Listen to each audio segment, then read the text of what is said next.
How to achieve your goal. इस भ्रम भरी दुनिया से बाहर निकलो, अपने बाजुओं को खोलो और काम कर लो। नमस्कार साथियों, मैं आपका दोस्त हर्षु।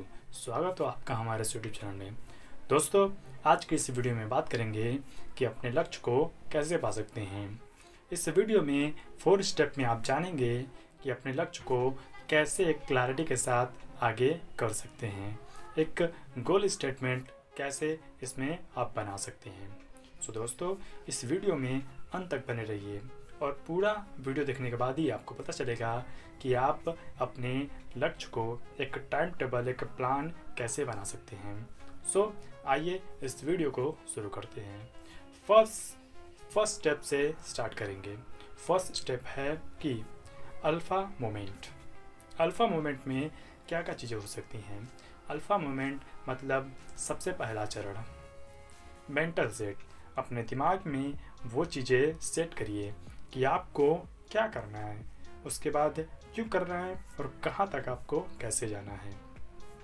इन चीज़ों को डिफाइन करिए और देखिए कि आपको सबसे ज़्यादा चीज़ें कहाँ से सीखने को मिलती है। आमतौर पे यही होता है कि लोग लक्ष्य बनाते हैं और उसमें काम भी करते हैं, लेकिन सही तरीके से काम नहीं करते हैं। जहाँ से हाईएस्ट नॉलेज मिलना चाहिए, हाईएस्ट पोटेंशियल ग्रोथ मिलना चाहिए, लोग वहाँ पर जाते ही नहीं। ऐसे वीडियोस देखकर, बुक पढ़कर, लोगों से पूछकर अपने नॉलेज को इंक्रीज कर सकते हैं। इस तरीके से अब विजुअल प्लान बनाकर हम इसमें काम कर सकते हैं। अगर विजुअल प्लान बनाते हैं तो हमें लगातार पता चलेगा कि हमने अब तक कहाँ तक काम किया है और आगे कौन सा काम करना है। इसीलिए किसी भी काम को करने के लिए विजुअल प्लान जरूर बनाएं। आइए आगे चलते हैं। ऑब्लिक आई साइज, एक तिरछा नज़रिया देखिए। आप लोग को पता होगा कि जंगल में सीधे पेड़ जल्दी कट जाते हैं, इसीलिए थोड़ा टेढ़े तरीके से काम करिए। वो कहते हैं ना, don't change your goal, change your strategy.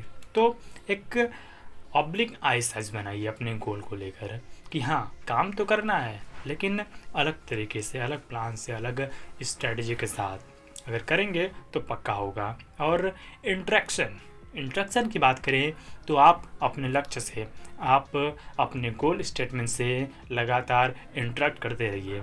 उसे भूलिए मत, क्योंकि अगर भूल जाएंगे आप उसे तो आपके दिमाग से वो चीज़ें निकाल देगा कि आपको क्या करना था। वो आपने अब तक जो उससे रिलेटेड तैयारी किया वो भी निकाल देगा। इसीलिए अपने गोल स्टेटमेंट से लगातार इंटरेक्ट करते रहिए कि हाँ, यदि मुझे एक इंजीनियर बनना था, एक आईएएस ऑफिसर बनना था, तो हाँ, वो सारी चीज़ें हैं जो अब तक मैंने उससे रिलेटेड तैयारी किया, वो सब मेरे माइंड में अभी हैं और आगे के स्टेप्स को फॉलो करना है। आगे चलें तो फ्रेमवर्क। जैसा कि आपको बताया गया कि विजुअल प्लान बनाइए, फ्रेमवर्क बनाइए। आपने अब तक जो किया और आगे जो करने वाले हैं, एक स्केच वाइज आगे बढ़ते रहिए। अगर फ्रेमवर्क बनाएंगे तो आपको सारा स्ट्रेटजी, वो कहते हैं ना, मैप बनाना, आपको अपने प्लान का मैप बनाना है। आपको अपने स्ट्रेटजी का, अपने गोल का, अपने टारगेट का एक मैप बनाना है, एक फ्रेमवर्क बनाइए कि पहला स्टेप ये होगा, दूसरा स्टेप ये होगा, तीसरा स्टेप ये होगा। इसी तरह आप जितने स्टेप्स बना सकते हैं, पार्ट वाइज डिवाइस करके, पार्ट वाइज इसमें छोटे छोटे पार्ट बनाकर आप इसे एक फ्रेमवर्क के रूप में तैयार करिए।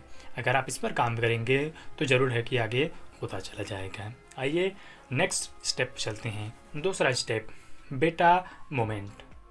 पहला था अल्फा मोमेंट, दूसरा है बीटा मोमेंट। बीटा मोमेंट में क्या कहते हैं कि देखिए, अब एक पैरिटी वे बनाइए। बीटा मोमेंट में सारी चीज़ें हो सकती हैं, जैसे में एक पैरिटी वे में क्या है कि आप एक समानांतर चीज़ें बनाइए, एकदम सिंपल चीज़ें। लोग अक्सर कॉम्प्लिकेटेड चीज़ें बना देते हैं। अब इतना कठिन आप बनाएंगे तो आपको खुद के लिए समझना मुश्किल हो जाएगा। तो ऐसी चीज़ें बनाइए जो आपको एक बार में, 2 बार में समझ जाए, और बार बार उसे करेंगे तो काफ़ी समय लग जाएगा और फिर आगे करना भी आपके लिए मुश्किल हो जाएगा। तो एक पैरेटिव, एक सिंपल सा एक सीक्वेंस तैयार कर लीजिए, तो आप इसमें करते चले जाएंगे। फोकस पॉइंट, वो चीज़ें बीच में रखिए जो आपके लिए बहुत ज़्यादा ज़रूरी है। वो चीज़ें जिसमें आप ज़्यादा स्ट्रॉन्ग हैं, आप अपने वीक ज़ोन को साइड रखिए, अपने स्ट्रॉन्ग जोन पर काम करिए, और जो आपका वीक जोन है उसे भी थोड़ा थोड़ा थोड़ा थोड़ा करते रहिए, ताकि वो भी आपका एक समय आकर स्ट्रॉन्ग जोन में कन्वर्ट हो जाए। आप अपने वीक जोन को छोड़िए नहीं, क्योंकि अगर उससे रिलेटेड आगे कोई पड़ाव आ गया, अगर आगे कोई सिचुएशन आ गया या कोई क्वेश्चन ही आ गया, तो आप कैसे करेंगे। तो अपने वीक जोन को भी स्ट्रॉन्ग जोन में कन्वर्ट करिए। सिमेट्रिकल रूल बनाइए। सिमेट्रिकल अगर रूल बनाएंगे तो एक सब सीक्वेंस वाइज होगा, जैसे सीढ़ी नहीं होता, एक के बाद दो, दो के बाद तीन, तीन के बाद चार, इस तरह सिमेट्रिकल एकदम सिंपल वे में, एक नॉर्मल वे में तैयार रहे सारी चीज़ें। वॉलेंट्री ऑप्शन, वॉलेंट्री ऑप्शन जानते हैं आप लोग, सबके लिए एक नॉर्मल सा साइड में ऑप्शन होता है, जैसे केबीसी में एक लाइफ लाइन होता है ना, उसी तरह एक वॉलेंट्री ऑप्शन होता है कि अगर बीच में कोई प्रॉब्लम भी आ जाए तो आप इसका तुरंत इस्तेमाल कर लीजिए और वो आगे चल जाइए। अगर किसी काम को करने में कोई दिक्कत हो रहा है तो आप 2 स्टेप पीछे भी आ सकते हैं, उसके बाद फिर आगे का काम करिए, तुरंत हो जाएगा। जैसे जानवर लोग होते हैं, शिकार करने के लिए दो कदम पीछे लेते हैं और उसके बाद जब आगे बढ़ते हैं तो काफ़ी दूर तक छलांग लगाते हैं। इसी तरह आप 2 कदम पीछे भी आ सकते हैं। पोटेंशियल ग्रेडियंट, अब पोटेंशियल ग्रेडियंट में क्या होता है कि आपकी क्षमता कितनी है, आपकी प्रवणता कितनी है। अगर आप कोई काम करते हैं, जैसे नॉर्मल होता है कि एक दिमाग एक दिन में 6 से 8 घंटा या 6 से 7 घंटा माइंड में चीज़ों को रिकॉल करता है, चीज़ों को ऐड करता है, चीज़ों को कंज्यूम करता है माइंड में, और इससे जब ज़्यादा हो जाता है तो ओवर हो जाता है, माइंड थक जाता है, शरीर के साथ साथ माइंड भी थकता है। आप इसलिए पोटेंशियल वे तैयार करते रहिए अपने साथ। पोटेंशियल ग्रेडियंट के साथ आगे चलेंगे तो नॉर्मल सी बात है कि होता चला जाएगा। आइए आगे चलते हैं। तीसरा step, gamma moment. Gamma moment में क्या होता है कि ये तीसरा चढ़ा जाता है अपने गोल को क्लियर करने के लिए। अब गोल को आप कैसे क्लियर करेंगे, इसमें यही आपको मिलेगा, जैसा कि वीडियो का टाइटल है मेजरेबल चैन। मेजरेबल चैन, मेजरेबल चैन में क्या होगा, जब आप कोई भी नॉर्मल सी चीज़ें देखती हैं कि नेटवर्क आप देख लीजिए, नेटवर्क मार्केटिंग जैसे प्रेजेंट टाइम में चल रहा है, तो नेटवर्क मार्केटिंग में भी एक चैन होता है। जैसे लोहे का चैन होता है, पीतल का चैन होता है, सोने का भी चैन होता है। तो एक सीक्वेंस में हर एक बंदा एक दूसरे को जुड़े हुए हैं, दूसरे को पकड़े हुए हैं। तो आपका स्टेप्स भी ऐसा ही होना चाहिए कि एक के बाद एक आए, एक के बाद एक आए, तो सब एक दूसरे से मर्ज हो जाए। लास्ट में जाने के बाद पता चल जाएगा कि हाँ हो गया है। अब आप कोई बुक भी देखेंगे तो बुक में एक चैप्टर के बाद दूसरा चैप्टर होता है, दूसरे चैप्टर के बाद तीसरा चैप्टर होता है, और दूसरा चैप्टर पहले चैप्टर से लिंक होता है, तीसरा चैप्टर दूसरे चैप्टर से लिंक होता है। इसी तरह आप एक मेजरेबल वे तैयार करिए ताकि आप समय आने पर उसे माप सके। यहाँ मैंने इतना किया है, मेरा इतना दिख रहा है। समझ आ रहे हैं हम लोग, समझिए ज़रूर, इस वीडियो को पूरा देखिए। और हाँ, आप लोग से एक छोटा सा रिक्वेस्ट करना चाहेंगे कि सब्सक्राइब कर लीजिएगा इस चैनल को, ताकि आपको और भी प्रॉफिटेबल वीडियोज़ मिल सकें। सो आगे चलते हैं। Selective criteria. Selective criteria means what, जैसे हम कहीं पर जब एडमिशन लेते हैं किसी भी सब्जेक्ट में, किसी भी क्लास में, तो वहाँ पर एक हमें ऑप्शनल सब्जेक्ट मिलता है जिसे हमें सेलेक्ट करना होता है। कई सारे सब्जेक्ट्स होते हैं लेकिन हमें एक ही सेलेक्ट करना होता है। तो बस यहीं पर यहाँ पर है कि आप वो सब्जेक्ट लीजिए जिसमें आपका पैशन हो, वही सिलेक्टिव एरिया है। वो चीज़ सिलेक्ट करिए जिससे आपका स्ट्रॉन्ग जोन हो, जिससे आपका रिलेटिंग होता हो, जिससे आपका काफ़ी बनता हो, आपके पैशन के लिस्ट में आता हो, वो आपका जुनून हो, ऑब्सेशन, इससे क्लियर हो सकता है आप लोग का। सिलेक्टिव क्राइटेरिया इसे कहते हैं। आइए इंगेज पे बात करते हैं। उन चीज़ों को देखिए जिस चीज़ें से आप ज़्यादा से ज़्यादा इंगेज कर पा रहे हैं, ज़्यादा से ज़्यादा समय आप उसमें व्यतीत कर पा रहे हैं। जैसे में वह सब्जेक्ट जो आपको बहुत ज़्यादा अच्छा लगता हो, जैसे कि किसी का सब्जेक्ट हो सकता है फिज़िक्स। नॉर्मली लोगों को फिज़िक्स अच्छा लगता है और कई लोगों को केमिस्ट्री अच्छा नहीं लगता, इसीलिए लोग फिज़िक्स के साथ समय इंगेज करते हैं, ज़्यादा समय इन्वेस्ट करते हैं फिज़िक्स के साथ, और फिज़िक्स उनका स्ट्रॉन्ग हो जाता है। चूँकि केमिस्ट्री उनको पसंद नहीं, केमिस्ट्री को समय नहीं दे पाते, इसलिए केमिस्ट्री वीक हो जाता है, केमिस्ट्री में लोग तेज़ नहीं हो पाते हैं और फिज़िक्स तेज हो जाते हैं। तो वह चीज़ें जिसमें आप ज़्यादा समय, ज़्यादा टाइम इंगेज कर सकें, ये हो सकता है इंगेजिंग में। आइए और आगे चलते हैं। Collaborative strategy. Collaborative strategy means what, चीज़ों को कोरिलेट करें कि अगर एक चीज़ें हैं तो इसका एक एग्जाम्पल भी है। अगर आप एग्जाम्पल के साथ आगे बढ़ेंगे तो काफ़ी चीज़ें बहुत सारी आसान हो जाएंगी। जैसा कि आप लोग जानते हैं कि अगर किसी छोटे बच्चों को कुछ समझाना होता है या कोई काम कराना होता है तो हम उसे फुसलाकर कुछ चॉकलेट देते हैं, उसे कुछ खाने की चीज़ देते हैं या कोई खिलौना देते हैं, टेडी बियर देते हैं तो वो मान जाता है। तो ये उसका कोलैबोरेटिव सिस्टम है। तो कोलैबोरेटिव सिस्टम हम लोगों का भी होगा कहीं ना कहीं।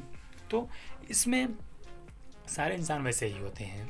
अगर कुछ अलग इंसान भी होता है तो कहाँ होगा, छोटे से ही बड़े होते हैं सभी लोग। बस जैसे जैसे बड़े होते हैं तो ज़रूरतें बढ़ती जाती हैं और बदल जाती हैं। और आइए आगे चलते हैं। Repeatable zone. अब जैसा कि आप लोग जानते हैं कि एक बार में चीज़ें तो याद होती नहीं है, रिपीट करना होगा। कि अगर हमने 2 चैप्टर 4 चैप्टर पढ़ लिया तो हमें एक हफ्ते बाद उसे रिपीट भी करना होगा ताकि माइंड उसे रीमेमोराइज कर सके। रीमेमोराइज करेगा तो वो चीज़ें फिर से याद हो जाएंगी हमें और हम एग्ज़ाम में आसानी से लिख लेंगे। रिकॉल सिस्टम बनाते रहिए अपने लिए। अगर ऐसा हम करते हैं तो काफ़ी चीज़ें, काफ़ी सब्जेक्ट्स, काफ़ी गोल हमारा वो बहुत आसान हो जाएगा। इसमें हम लगातार आगे करते चले जाएंगे। आइए चौथे स्टेप में चलते हैं। चौथा स्टेप बहुत इंपॉर्टेंट है। अगर आप लोगों ने हमारा वीडियो अब तक लाइक नहीं किया तो लाइक ज़रूर करें। चौथा स्टेप है डेल्टा मोमेंट। डेल्टा मोमेंट जैसे कि आप लोग बताया गया कि अल्फ़ा बीटा गामा और चौथा है डेल्टा मोमेंट। डेल्टा मोमेंट में क्या है, यह बहुत ही स्ट्रॉन्ग जोन है। सबका हो सकता है स्ट्रॉन्ग जोन, और नॉर्मल लोगों को मेमोराइज़ करने के लिए चीज़ें ज़रूरी हो जाती हैं।